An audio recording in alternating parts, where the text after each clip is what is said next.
Warning. The following scenes may contain references to power pages and portals which some listeners may find disturbing, especially if you've struggled with poor training in the past. Hey all, Franco Musso here. Yes, I've hacked your podcast feed. I've held John and Mike hostage, but don't worry, I got my wires crossed and I'm actually paying them a small ransom in the form of sponsorship. Go figure. So, by popular demand, I'm cooking up 2 brand new offerings to help you get your portal projects off the ground in 2024. The first is my group coaching program launching in March. Join me and a cohort of other budding portal makers for live coaching sessions, weekly live training, office hours, Q&A, and surgeries. I'll guide you through the process from zero to launch, all at a fraction of the cost of hiring a freelancer or a contractor. It's like having a trusted partner on hand, helping you avoid the pitfalls, saving you a ton of money, headache, and time. Plus, you're bound to learn lots from others in the group as we discuss their experiences, challenges, and solutions. To apply, head on over to francomusso.com/group-coaching. You can now take your fingers out of your ears and enjoy the awesome that is Sprint Zero. Hello everyone and welcome to episode 12 of the Sprint Zero podcast. My name is Mike Gowland and I'm here with my co-partner rat in crime, John Russell. Say hello, John. Hello, how are you doing? You alright? I'm okay. I'm feeling good. It's coming to the end of the week. How are you? Yeah, I'm good, mate. Yeah, looking forward to the weekend, yeah. So today we are joined by Chris Huntingford, Director of Digital Innovation at ANS Group. He is a master of his craft, the king of the ecosystem, the one-hand clapping Guinness Book of World Records holder. There is a lot to love about Chris, whether that's his out-of-the-box thinking when it comes to presentations, like using dinosaurs and unicorns to describe data modelling, or his next tattoo. Have you seen the Dataverse one? He's a mentor, family guy, all-round legend, and he is here with us on the podcast today. And I think before we get stuck in, I think it'd be good to mention that Chris is a mentor of both John and ours, and his help has been immense, to say the least. So firstly, Chris, thank you for all the support you've given John and I, and to the many other people I'm sure you've either mentored or inspired. Welcome to the podcast. How are you? Thanks, you. mate. This is wild. Yeah, thank you guys. That's quite a welcome. I did not expect that. I would have not drank tea out of a pint glass today. It's alright, it's audio only. No one can see the tea out of a pint glass. Okay, that's good. Well, that's what's happening. Anyway, thank you guys for having me. I love these. I think that you're doing such a good job of like bringing people on and chatting and getting to know people. I listened to the Donna one recently, and that cracked me up. I was laughing at the prompt part, the poems. That was brilliant. Anyway, yeah, I'm awesome. I'm awesome. Thank you guys. So just before we started recording, Chris, you let something slip. So I'm going to put you on the spot. What's your favourite pickup line? John, you are so hot. You make fire stop, drop, and roll. Very good. Wait, I got one more. Good. I got one more. Okay, Mike. It's like you know when Mike takes a hot shower. That's like a regular shower, just with Mike in it. Yeah. Do you want one of mine? It is PG. Yeah. Hit me. If I could rearrange the alphabet, I'd put you and I together. That's not PG. That's fine, man. I was gonna say something. Yeah. Your bottoms. No, hold on. No, I've died. Save me, Mike. He ballsed up, John. Yeah.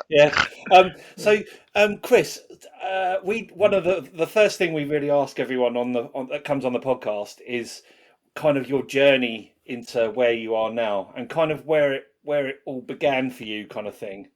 Wondered if you could kind of take us through that, if that's okay. Yeah. It's a bit of a wild story. So, I studied tech in school.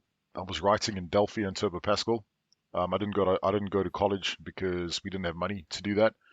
So I got hired at this random org to do stores management. That's basically literally like doing stock control and shit like that. And the one day they're like, oh, we need help doing this with building a time management solution. So I wrote it. Like I just wrote it I've actually still got the hard copy code for that, by the way.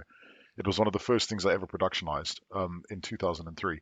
And yeah, I still did dev. I moved around, went to a lot of companies. I ended up working at Borland for a little while, and I did a lot of work in with a lady called Liz Wills, who was my mentor at the time. She's such a legend, and she moved to a company called IS Partners in South Africa. This was in SA, and it was next to the Microsoft building. And they're like, "Hey, we do this thing called CRM." I was like, "Oh, wild. Okay, what is CRM?" And they're like, "No, it's this thing, this kind of layer on top of data where people work, manage customers." And I was like, "Okay." So in around 2009, I started working with CRM version 3, which was pretty grim, if I can be honest. And yeah, I learned that you shouldn't be editing the back end of a CRM system. Apparently, that's very naughty. You edit through the API layer, even at that time. And I got into trouble once because I edited a database straight up, not realizing actually that it would have an effect on the front end.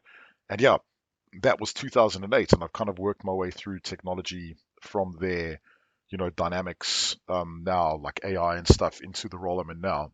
But what was really interesting was I was always like a dynamics person up until like 2016 when Power Platform got released. Well, it was Project Sienna, which is Canvas apps at the time. And I actually learned that like the Power Platform gave me a massive opportunity to kind of learn around other areas of tech. So not just dynamics and not just Dataverse as we're calling it this year, but more around like other things, SharePoint, Azure, and now, with Copilot coming out, getting more stuck into AI. So it's been quite a wild ride. Bounced around a little bit from tech stack to tech stack, but yeah, I've loved it. I think it's been epic, and it's been a wonderful way to meet people. So yeah, Nice. And where would you say your home is now in this space? Is it Dynamics? Is it components of Power Platform, or is it a kind of combination of everything? it's digital. So Nice. I Yeah. think I think yeah, I think the cross stack discussion is really important, and I think that customers aren't just looking to implement dynamics or implement low code. I think it's more around like how do they get enabled to do things themselves using the digital stack. So it's really definitely cross platform, and I don't think it's siloed to one thing any longer, which is cool. Yeah. Chris, you mentioned about CRM3 being very painful. Can you tell us why it was so painful? Was it Yeah. what wasn't there that you get now that you almost take for granted? So back in those times, right, they had just kind of brought together the modules of marketing, sales, and service under this like one umbrella. But when you needed to do things like automation, so workflow, the workflow tool was completely outside of the stack. You had to do it in this funky little third-party desktop app, which was interesting. Same with things like email syndications. They had a thing called the email router, which was this diabolical little tool that lived outside. So basically, it was very bitty. What I do think, though, is that the fundamentals have remained the same. It's just like everything was really, really not centralized into the product. And I learned a couple of things about that. Also, the way in which you extended, so you could extend doing basic configuration, but there was a lot of code, like a lot of code. We used to write a lot of code back then, man. So that's not that I didn't like it. It was just very hard to use, but at the time, it was quite revolutionary because we were like, oh, you know, developers like me back in the day, we were writing front ends in Delphi, and then we were plugging them into like SQL structures in the back, or interbase structures, or paradox structures. So you had a front end dev, then you had somebody that did the linking between the two, and then you had your back end. Like I'll use interbase as an example, where even the data structures weren't that well refined and managed. And then going into the CRM world, where the two were kind of together, it was really interesting. So I think that was a good learning experience. So it's a lot of the functionality you almost had to build yourself, is what you're saying. Oh, loads, man. Yeah, yeah. I mean, they had the contact account type structure, but not nearly where it is now. I mean, Microsoft have invested so much money in that stack, dude. It's wonderful. I think, and it's one of the reasons we actually have really strong Power Platform functionality, in my opinion. Hmm. So can you explain what the key success factors are for an enterprise-wide deployment of Copilot? I know you're big into AI at the moment. Yeah. You are shouting from the rooftops about Copilot. What does it take to have a successful deployment of Copilot?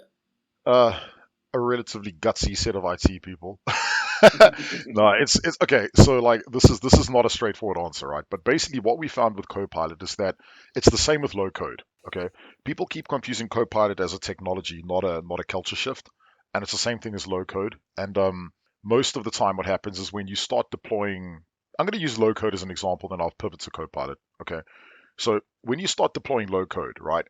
People automatically assume that you have to productionize every single thing you make, and you have to have pro devs and citizen devs, and then you split them into groups. And actually, it's not like that at all. It's about giving people productivity tools to do things faster. Okay. And like, it's the same with Copilot, right? With Copilot, because it's a natural turnkey solution, very much like Power Platform is, where Power Platform you're building things with, Copilot you're just using. Okay. It's the same as spell check. Spell check eventually just happened to us. Like, we didn't have the opportunity to turn it on or off. It just happens naturally. And I think Copilot will just happen to us eventually, right? But at the moment, we have the ability to turn it on or off. While we have that ability, I think the most important thing, number one, is to sort your data out, right? Copilot acts as a loud hailer for unstructured data. So if your data is unstructured and not looked after, man, Copilot just makes it so much easier to find, which is important. So it's number one, sort out your data. Number one, sort out your security. Okay. Man, share it all cultures and organizations like the one we work for, which has changed, by the way. Right clicking a document and saying, oh, share with everyone in my business, you actually don't really realize the ramifications of that. And it's quite terrifying. It's the same as a SharePoint list inside of a low code ecosystem. They call it SharePoint for a reason. It's like a Word document that you share with everyone. No when that's going to come up. So like, as a heads up, those are the first two that I would say you need to focus on, and those are technical things. I just wanted to roll back to something that you said, just to kind of get a definition from you. So when you said the words gutsy IT people, Yeah. do you mean people who are kind of aware of risks and ready to take a kind of leap of faith, or is it something different to that? So I think it's a person that's aware of what the technology will do, and not like sitting in their little server room clicking buttons unaware. I think that the awareness is really important. My colleague Azim says something really fun about Copilot, and I love this dude's phrase. He's like, Copilot doesn't change your business. It just makes it easier to, reference things and find things. And it's the same with Microsoft Search. Now, the problem that we've got is IT people are typically IT people are quite risk averse and are fixated on just the tech.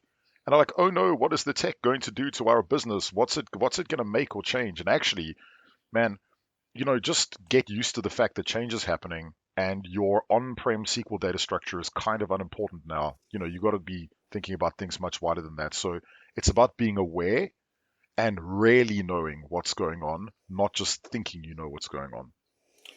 And I think there is a similarity there between Copilot and low code.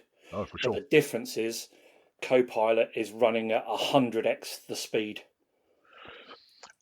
Yeah, you are right. I think that at the moment, Copilot is probably about 100 times faster than low code. And again, Copilot will just happen to you eventually. It's going to be like spell check. You won't have a choice, so it's really important to understand that. Yeah, nice. So where do you see Gen AI in the next kind of 2 to 3 years, maybe 5 years? And maybe talk to us about extensibility in AI within low code.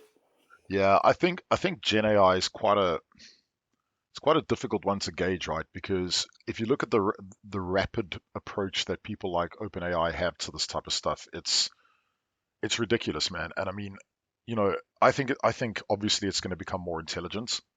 We have to think about the fact that it's going to be able to reason over more data a lot faster and a lot better. I think that type of AI will be baked into the wider product sets more naturally. So from a kind of pivoting from just a Gen AI perspective to actually what it's going to augment, I think that that's the important question. And what I think is that, it's going to be like predictive text, right? That thing that corrects the word, whatever we use to the word duck. So that's like a natural thing, right? And I mean, we're just so used to the fact that that's how it works, and that's how it works within our daily lives. I cannot remember not using predictive text. and I think it'll be the same for Gen AI. I think that we're going to be whingy people if we're having to manually construct emails in the next 3 years. I think that, Gen AI will just pretty much augment everything we do in our daily existence. And I think that that's the real question. Gen AI will be Gen AI. It's going to grow and it's going to harvest itself into something far more intelligent. But the way it augments products is really where it's going to get interesting. And I think the way it augments people as well. That's the other thing. So with my wife, right? I noticed this morning in the car going to school, we were talking to my daughter, and she wanted some facts about guinea pigs to hand in for our homework, and we'd kind of exhausted all the usual ones. And then I said to my wife, have a look at ChatGPT. And she was already on it. And she was like going, pretend that I'm a 7-year-old schoolgirl that needs to provide some facts on guinea pigs and provide me a bullet point list with 5 to 10 words in each bullet point. And I was like, hold on a second. Yeah. Where'd that come from? Yeah. Like a couple of weeks ago, she wasn't using it at all. And now she seems to be on it. So I'm quite impressed. That's wild. And I've got a great example of that because we're actually going to make it happen at the weekend, John, aren't we? All being well. We are making it happen. We're making it happen. The meet up. We're going to fuse the families together. So, are you? Yeah. That's going to be insane. So we're going to a national trust property. Cool. Nice, a big area to run around. And I actually used OpenAI to find the national trust site that we're going to. Yeah. So we did have a national trust book there that my wife was flicking through trying to find all the different places. I just said, hey, find me some nice national trust places near Guildford in the UK. Yeah. And it literally came up with all the right answers. Nice. Dude, this is it, man. And I think, John, you made a good point around like it augmenting people. So I'll ask you guys a question. Do you remember when search first came out, right? So like the Google website was made available, not the Yahoo search, but the actual real search, right? Google. Yeah. And do you remember Vista, that's Metacrawler, Yeah, Lycos. God. And do you remember people actually using this stuff and saying, "Oh my God, this is going to change the way we work forever"? Yeah. Yeah. I remember it was 1995, and I was sitting at the school I was going to at the time, and they released. I remember going onto one of our little school computers. It was like a P2 or something, and going onto Google. I'm like, wow, this is wild. Like I can find anything, and all of a sudden those encyclopedias on my back shelf became kind of irrelevant, right? But yeah, the point is, it's just decentralizing information, and what's happening now is we're replacing that concept of like flat out search that like a crawler search to something that's far more intelligent. In 20, 30 years time, that will change again. Yeah. It's interesting how you say that as well, because I found over the past 5 years that traditional search has become less and less useful. Yep. Yeah. And it's where Gen AI's really picked up the pieces there, because you ask, say, Copilot for search. I think, is that what it's called now? Copilot search on Bing, Some crap yeah, like that. Bing search, It was Bing Chat, and now it's like Copilot for Bing or something like that. Just the value of what you get back from that over trawling through search results, and especially, Google's really guilty of this. It's like shoving ads and sponsored links and all that at the very top, and actually you're sifting through about 2 or 3 pages before you find the thing you actually need. Yep, I don't use it, man. I mean, I can honestly tell you, I literally do not use Google or Bing search anymore. It's Copilot, and I fire it up, and it's also amazing, right? Like, it's changed the way in which I look for data. So you guys are the prompt kings, okay? You are legit the prompt kings. Yeah, no, for real. And I found, your phrase, just ask it. I'm like, all right. So I try it, Inspired by Just Ask Jeeves. Yeah, there we go.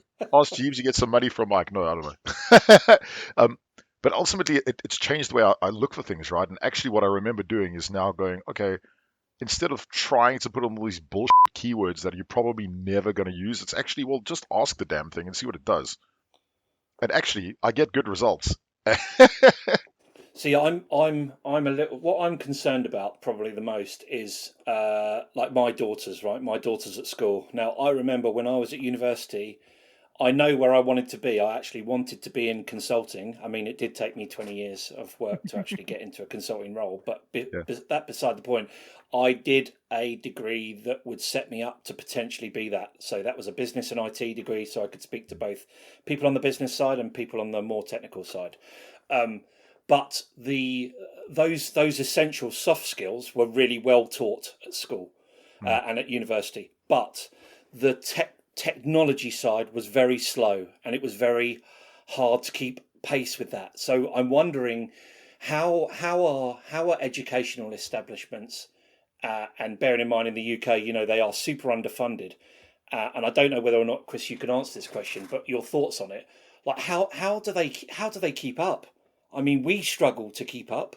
So how is an educational establishment supposed to keep up on that front and keep Yeah. things relevant? Yeah. I find that really hard. I, I don't Hard to understand. I don't think it's always up to the educational institute. I think it's up to the Okay. vendors. I'll tell you why, right? So Mm, okay, so first of all, I do a lot of work in higher education and other types of education, and I've got some incredibly well thought of people. I mean, people like Nick Gilbert, just absolutely amazing on the education front. Graham Feek, a same sort of guy, right? Like just incredibly innovative, incredibly like open to thinking differently. But that's on the actual uni slash school side, right? Like mm, they would own that tech layer. But what I found is look how many vendors actually try and push their tech inside of schools. So Mendix, do you know Mendix, who are a competitor to Power Platform, actually are part of the syllabus in some universities and actually offer up low code value in those syllabus, right? Um, mm. so the school that I go to now, Birkbeck Uni, we're doing this archaic programming language about analyzing earthquake data. I sat looking at this and I'm like, this is completely irrelevant. I mean, I was watching them typing code in the other day and I actually thought, why are we doing this? This makes literally no sense to be doing. You could get the Yeah. data, snap it into Power BI, and analyze it there within minutes, right? So, and I don't think that's up to the uni. Okay, number one, universities in particular, their departments are like micro businesses. Okay, so what will Yeah. happen is that they're not always responsible for their syllabus, but like there are things that people can do inside those unis. So if you're not keeping up with the tech, that's not always your fault. I think it's down to the vendors. Microsoft, Mendix, Google, Salesforce should be going into higher educational organizations and educating people, and not always at a cost. It's really important to bring tech to people, not always people to the tech. And actually, at ANS where we are, I think we do that pretty well. Like I was talking to Graham the other day, and we did the session at one of the schools that he works with in his trust. And it was awesome, man. We were talking about Copilot and AI, and the head teacher was there, and she was amazing, man. She's like, "Oh, this is epic." So I don't think teachers should always be responsible for going out to find things because that's not their job. Their job is to educate people. I think we Mm, need to be going to the schools and saying, mm. "This is what you guys need to be doing based on the trajectory of technology that we've seen." Is actually, and sorry guys, I'm ranting here, but somebody No. that's in innovation, I believe that is my responsibility as well. So it's kind of like an ecosystem engagement for educational establishments at a kind of strategic layer. Yeah, for sure, for sure. Yeah. Yeah. And what you're saying is that I guess organisations and maybe even that people like Microsoft partners like ANS where we work almost have would you say they have a responsibility to do that to help guide the people who are going to be the kids of today who are going to be the people tomorrow Yeah, taking on the tech, like to get them upskilled in the right direction. And actually, it's not about getting them ready for the future, but it's about taking them along for the ride now to see what's there today, and so that when they go into the workplace and it change, everything's starting to change, they're already well footed in that direction. yeah, And yeah. I think isn't that also it's a mindset shift for Uh-huh. partners, because it's not a return on investment. It's not a profit making engagement. Nope.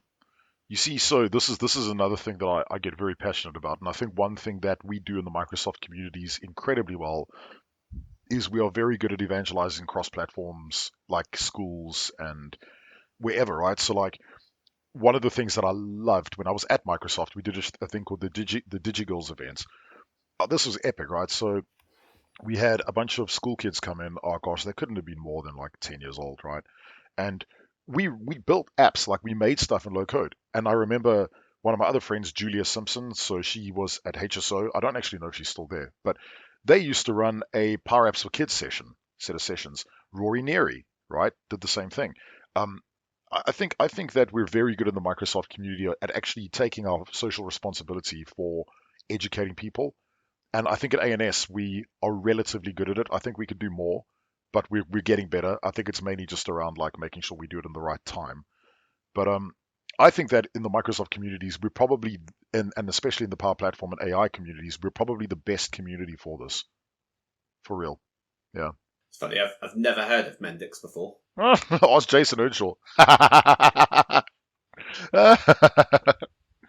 Yeah, it's pretty interesting, guys. I think from a technology perspective, we're finding that stuff is changing so quickly, right? And I think that tech is not just about like doing right by the customers we're with, but actually it is a social responsibility.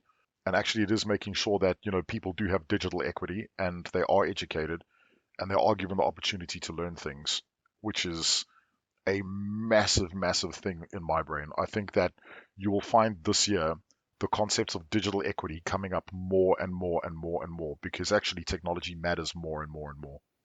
Mm. And I think we're also, all of us are in a position of responsibility because we are very passionate about what we do, and all of us in in our team and wider in the community can easily convey that to other people, irrespective of their age, where they live, their nationality, all of that. I think it's very, because passion is I don't think passion is something that can be taught, but it's nurture basically. And if you can tap into that and open that area up, then you can get people to do really good things. Yeah, and I've seen it, dude. Look at what's happening in the Microsoft communities now, and how many people have come from like other areas or other walks of life. John, you were not always in tech. Mike, neither were you. And you guys came into technology through the various communities, and I've heard both your stories, and I love them. By the way, I think that they're wonderful. Keith Watley I mean, and all of printers are them. tech. Printers are tech. Yeah, fair, but you weren't Yeah. you weren't writing code, man. And Mm. and ultimately you've come into this consulting role where the two of you are literally two of the most weaponized people I've ever seen on AI and low code. It's true.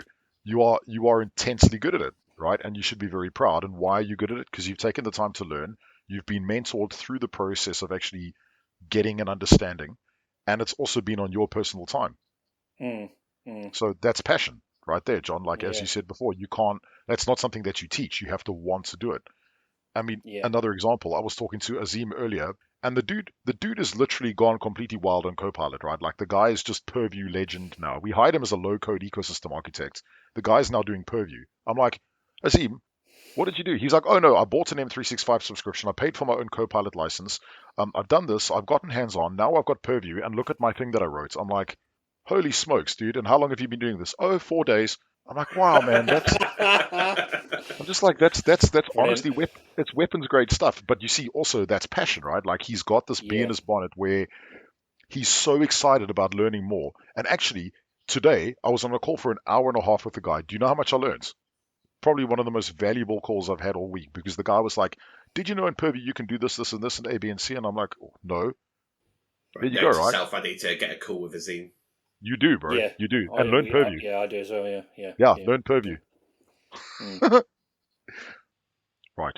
You What asking the next? question, John? No, you are. Sorry, I got my hand up. That's really annoying. Sake. Yeah. No, you ask a question, mate. So, Chris, you've presented at many conferences. What would you say are your standout moments from your time during public speaking and presenting? I have the most hilarious story for you guys. This is what So, I was hoping for. mate, I've got a couple, but this one's the winner. So, first ever presentation in the UK. I go to this user group, right? It's the Birmingham user group, and I was with Andy Bibby. So Bibbs is like, dude, because I can't remember, I was yelling about something, dude. I mean, I legitimately don't remember what I was yelling about, but it was something. It was, you know what it was? It was social engagement. Okay. And he's like, dude, you want to do a presentation? Obviously, like the guy just thought he would shut me up by giving me a presentation slot, which never worked. Anyway, so he gives me the slot, and I'm like, sick, dude. So like, I go home, I prep, come back like the next month, and I'm all ready to do my presentation. And I get there, and I'm doing my presentation, and I realize, I mean, the room's full. There's like 40 people in the room, right? And that wasn't like the biggest user group. And I realize my fly's down. So I'm like, oh. But you know what I did, man? Because I'm this kind of person, I can't just like turn around and do my fly up. I have to announce to the room that my fly's down, then proceed to pull it up in front of everyone, and then carry on. Obviously, like blood red, just continuing, and people are cracking up, man. But I just didn't think about just doing it up, like turning around and doing it up. I had to be like, oh no, my fly's down. Sorry, everyone, let me do it up. And I didn't even turn around and do it up. I just did it up there and then and cracked on. But I'll tell you what, though. It set the bar for some pretty damn ridiculous moments in presenting that have that have happened throughout the years. But that was the start. And there've been some pretty wild ones, right? Like I've done presentations dressed as a dinosaur. So Yeah, that was great. That was wicked. yeah. That. Yeah. Rebecca, and I don't even know where it came from, man. Like Rebecca and I just wanted to dress up, and we found a topic about dinosaurs and somehow roped that in. There was that. I loved it when your Stegosaurus mates came in Oh, yeah. while you were presenting. They just knocked through the door, and they were like all looking at you. It was well good. Yeah. Oh, it was fun. I will tell you. Okay, so my favorite presentation, one of my favorite ones I've ever done, was okay. So it's Dublin, D365 Saturday at Dublin, right? And Power Platform's kind of brand new. Okay, brand new, and I had this thing, like I always want presentations to be like a magic show, involve people and get them doing stupid shit and like getting, doing things that are a little bit different, right? So, and this one also set the bar for what I call interactive presentations. So I'd never seen anyone do this, right? Which is why it was quite special. And I don't know, people still do it now, but like I'd never seen anyone do it before. So I stood up and I said to everyone, all right, so we're going to live build a model-driven app, a Canvas app with AI recognition and a bunch of automations, and we could do it in 45 minutes. Okay. Now, obviously, at the time, because the platform wasn't as, I will put in inverted commas, robust, there were some things that could go wrong, right? So what I did is I called it the turning UFOs into IFOs, identified flying objects, and I found this data set about American UFO landings, and it just worked so well, man. It was really awesome. So the demo was import the data using data flows into a Dataverse structure, build a model-driven app on top, build a Canvas app on top, have the AI model pre-built already trained with the images, and then build a Power BI. And I did this all in 45 minutes. Okay. But I started off the presentation with like this. I turned the lights off and I had this like creepy music start with about a UFO abduction, sort of like the Fourth Kind type of thing, and then moved into the demo. And the room was packed, man. It was wonderful. It was such a cool demo, and people still talk to me about it this day.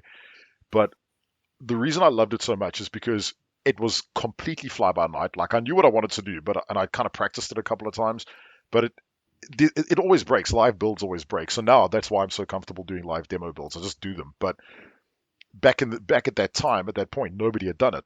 So people were like, holy shit, this guy's building stuff live on stage. What the hell's wrong with him? And I'm like, no, we're going to make model-driven apps and build process flows. And I'd embedded a bunch of UFO pictures. So what I did is in the demo, I drew something on a napkin and I took a photo of it while I showed it in front of the camera. And it actually picked it up as a UFO. No way. I didn't prep. Yeah, it was wild, man. So that to me, honestly, it was probably my favorite demo to date because nobody had done it. It was completely fly by night and it was just fun. So I do all my demos like that now, try and make them a little bit more interactive. Yeah, that's very cool. Yeah. Yeah. Do you try and do a live demo pretty much every time you present, do you think? Yeah. So now I do Copilot builds. I do like something I learned is that these are tools we use every day, right? And because we use them every day, whether it's to configure something or build something or do something, we shouldn't be scared of showing other people the flaws or the pros, right? So when I go and do stuff and things don't work out, I just say, well, this is the live experience, right? Like, give it a go, and if it doesn't work out, crack on and do something else. But it's given me that moment that demo happened. It changed my mindset about the way in which I talk to people. I don't just pre-plan demos. I haven't pre-planned a demo in 5 years. I just do them. Mm. No. That's cool. Yeah, I it's used to fun. do live demos of this workflow software I used to work with, and Yeah. literally every time that I would do a screen share of this live demo for a customer, the VM that I used to have to run it on would always just completely bomb out. Oh To the no. point that I would actually have to go and like do a full reboot. So there'd be like 5 minutes at the start of the meeting where I'm just like not there. Oh oh, God. that's I know wild. what you mean. Like there is no Yeah. live demo that will go well, and I've No. just learned to accept that fact now. And Yeah. yeah, It's just part of it, man. Apart from our Just Ask It on that Power Platform call, that was ridiculous. Yeah, on that call it went really well, but when I presented it at ANS for an event, when you weren't there, it just nothing worked, and people had to use their imagination. There you go. So But you know that's what the problem was. part You of know it. what the problem was. Yeah. Well, I had to Do you know- fix it. it's called the Batman saga. Do you know how to make this correlation, right? So, John, Mike, have you ever seen me and Batman at the same place at the same time? No. So have you ever seen the software working and John in the same place at the same time? There we go. Hilarious. Yeah. So yeah, we have this section called Uncomfortable Corner. Uncomfortable corner.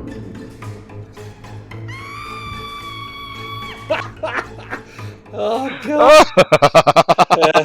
You know, That was like screaming. I'm legit prepared myself for that, and then I completely forgot you were going to do it. Yeah. So I was Yeah, actually it like, gets it every time. that was awesome. Okay, I'll stop So hacking you down. so this uncomfortable corner, like when was the last time you felt uncomfortable? And it could be like in work, out of work. How did you manage to get through it, and what did you learn about yourself, and maybe how you would approach that situation or event slightly differently if it happened another time? Oh, my boys, I spend my life feeling uncomfortable. That's You hide it very well then.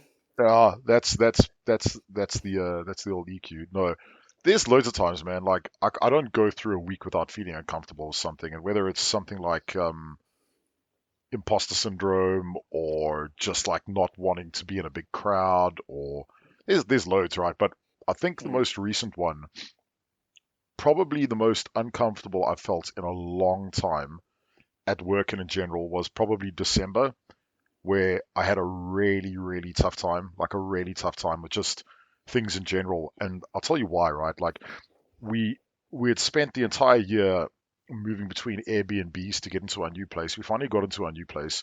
Then I had a bunch of we'll use the word struggles at work, where I was really frustrated. And man, like I work at a certain pace, right? Like I don't expect everyone else to work at the pace I do. I'm not saying I'm smarter than anyone, but I work really quickly, and like I want to do things fast, and I'm able to just do things the way I like. That's why I'm in innovation, because I want to do things quickly.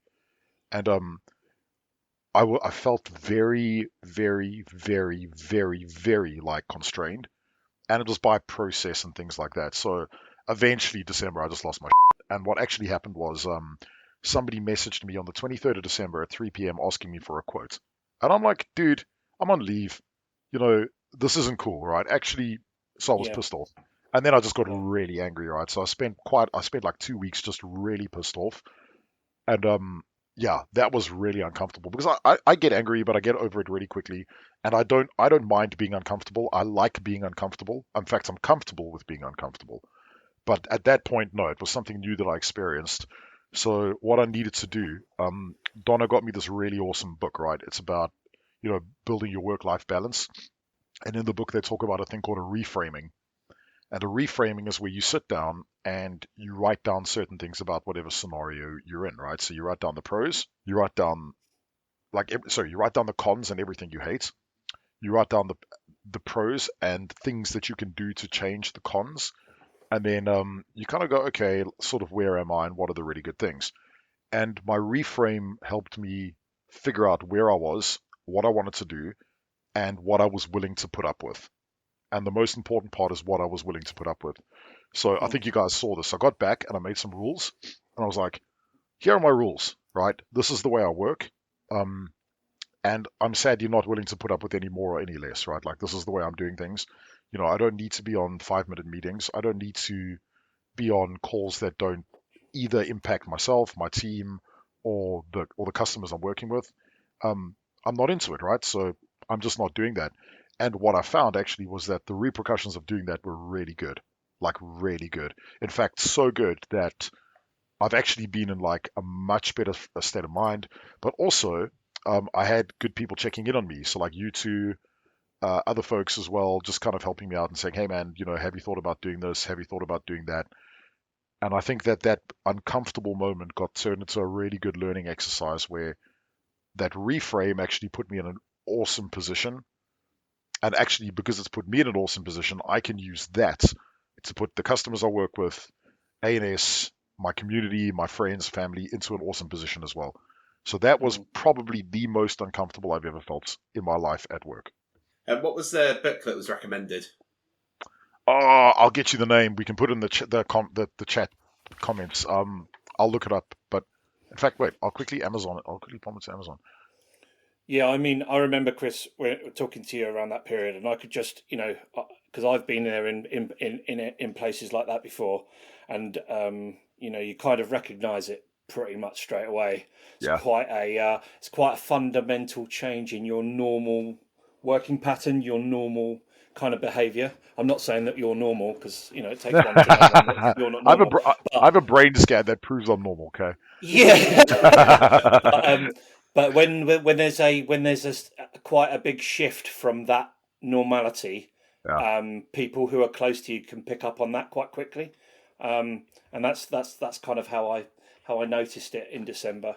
But yeah, I'm glad you're in a happier place now, and I'm glad that you've kind of set your boundaries out for everybody. It's very, very important. So it is so important, and I don't think people do it enough as well. Nope. Like working outside of hours, like it's great.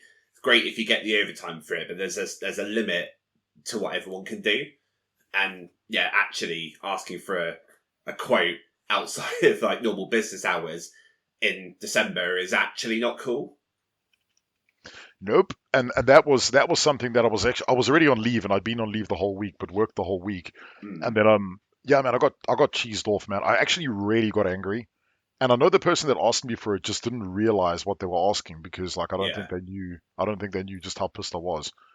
But yeah, it's like what I've been pushing people to do now is that I'm not a glorified search engine. I'm not a quick answer. Like, go and do the work first, and then come back and show me what you've done, and then I'll happily help. But I'm not doing it for anyone, right? And I think that that's really important. So yeah, that's an expectation and a boundary that I have of people now, and it's just what it is. It's like, show me where I've gone wrong. Don't not tell me how to do it. Yeah. I mean, I'll give you an example. Natty Turtledove messaged me yesterday, bro, and he's like, he has a problem. This is what I've done. I'm like, oh, sick. Okay, so he's done the research. He just needs like the last 10%. I could help him with 5 of that 10%, but the rest he figured out on his own. And that's the type of thing that really helps. Is actually people need to take the initiative to do the work up front for themselves, learn themselves, stop being lazy, and then reach out. Not just reach out and hope for a quick fix, because that doesn't help. No, I've been through that myself, especially at my last place where people would just literally just want the answer from me rather than actually just wanting me to help with that little bit. Yeah. It's the one thing that does kind of go against us as a group like that, though, is that I think we're all natural fixers. We all want to fix things, and something that will come to us which we think is easy to do. 9 times out of 10, you start fixing it, and then you realise hold on a second, there's 50% more work here than I thought there was.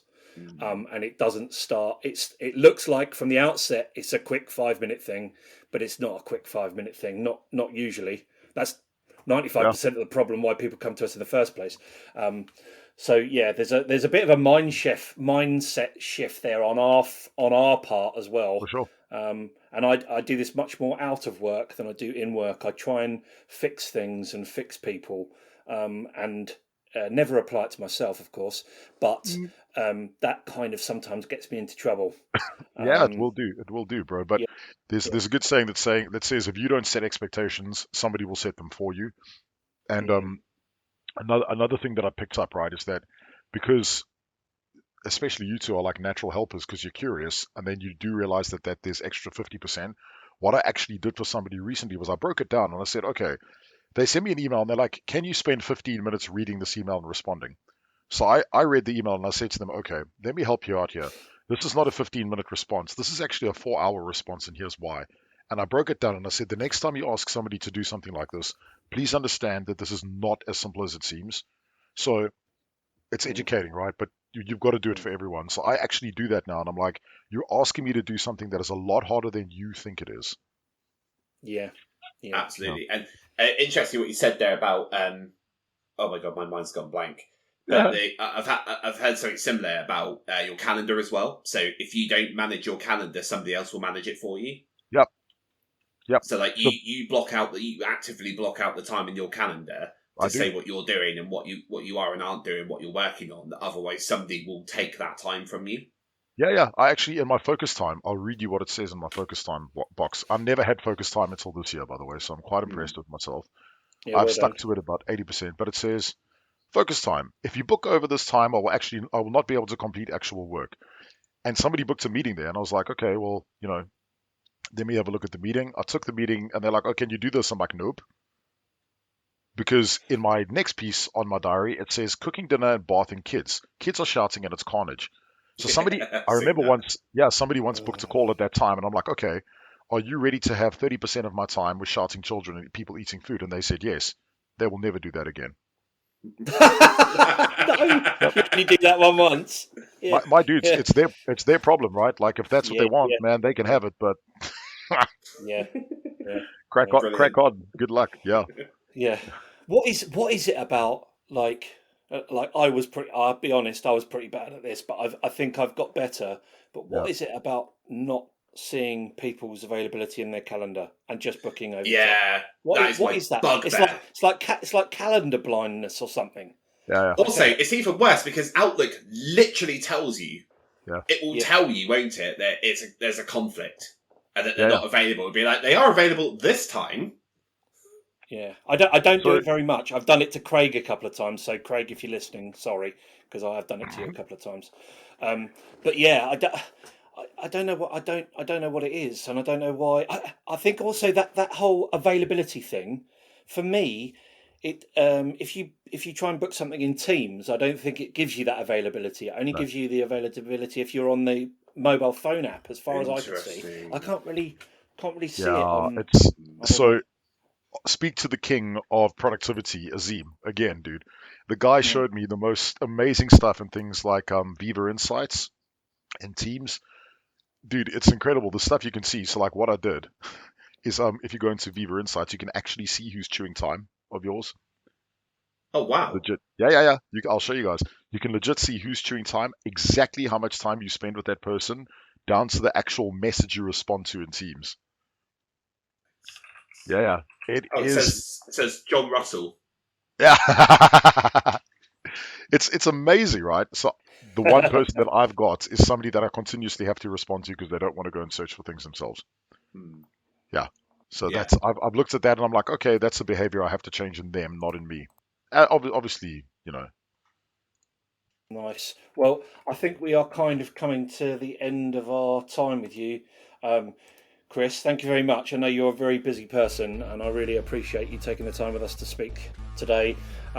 So you can find Chris Huntingford on LinkedIn and X and pretty much most conferences. He'll probably be wearing like a rubber duck suit or something like that. Links to resources mentioned in the episode will be in the show notes. The music today was provided by our good friend Ken Like Fit. You can find his music on Spotify, a link of which will be in the show notes. Additional music is also credited in the show notes. Be sure to subscribe to this podcast so you don't miss the next episode, and we would also really, really appreciate it if you could give us a follow on LinkedIn.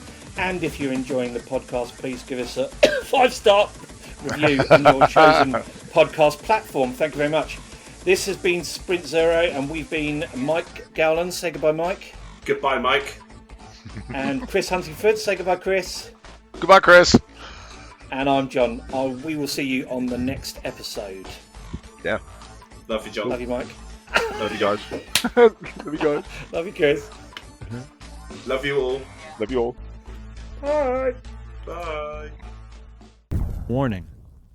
The following scenes may contain references to power pages and portals which some listeners may find disturbing, especially if you've struggled with poor training in the past. Hey all, Franco Musso here again. Quick update on that hostage situation.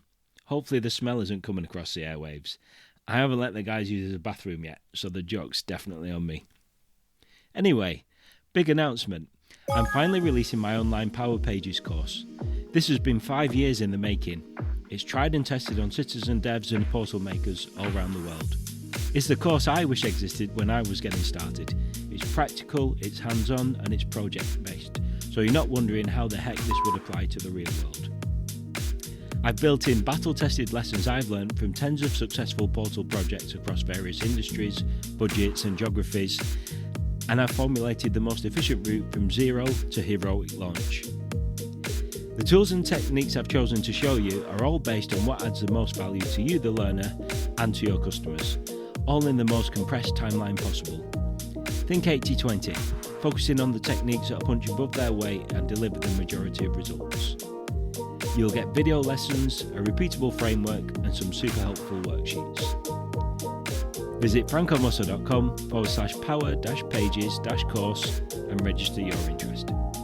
Disclaimer, this course isn't for you if you prefer hours of slides, theory, and little to no action.